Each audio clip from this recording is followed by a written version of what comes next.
Samsung made a huge showing at CES with its micro LED TV, the Wall, and its 8K concept. But today in New York, they showed off their new QLED lineup, which is their more general consumer line.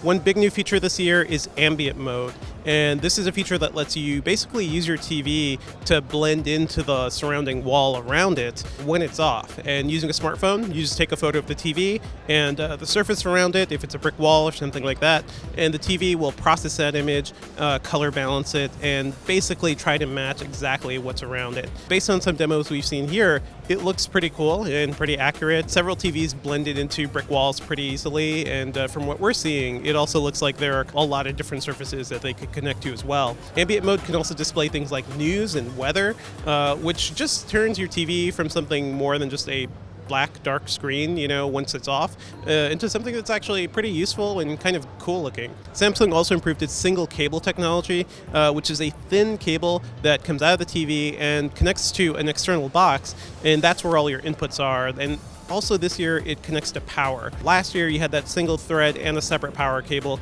Now it's all combined, and it's a lot smoother and honestly a lot simpler looking. I think people will really appreciate that. It'll really reduce clutter in your home theater area. A 5-meter version of that cable comes with the TVs, but you can also splurge for a 15-meter version if you want to put the box somewhere else in your living room. That should really allow for a decent amount of flexibility there. And Samsung's other big push with the TVs this year is Bixby and smart home integration. Last year, it had S-Voice support.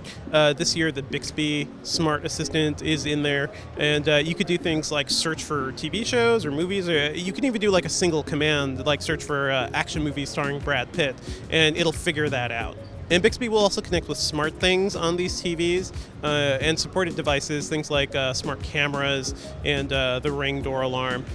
You'll be able to basically see those interfaces and control them from the TVs as well. That's pretty useful for something like a camera and a video doorbell, because you'll get that image right on your TV, and I think a lot of people will appreciate that too. And it also looks like there's integration with Samsung's suite of smart home devices, so things like their vacuum cleaner, their smart fridges.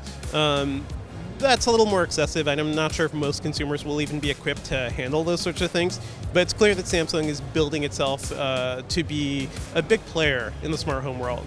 And beyond that, all these TVs look a little better than before. The higher-end models, the Q8 and Q9, also have full-array backlighting, which means dark levels will just look more uniform and much more black. Last year, Samsung had some issues with backlighting that really made its high-end TVs not look so great. This year, that should be pretty improved. So all in all, it looks like Samsung has made some meaningful improvements to its QLED lineup. They look better, and the ambient feature looks pretty useful, honestly. So we don't have pricing or availability details for these TVs yet, but we expect them to cost about the same as last year's models. Nothing too egregious there. And honestly, I was looking forward to seeing more details about Samsung's Wall micro LED TV. Still no details on that, unfortunately. At the very least, though, it looks like Samsung has a promising year ahead.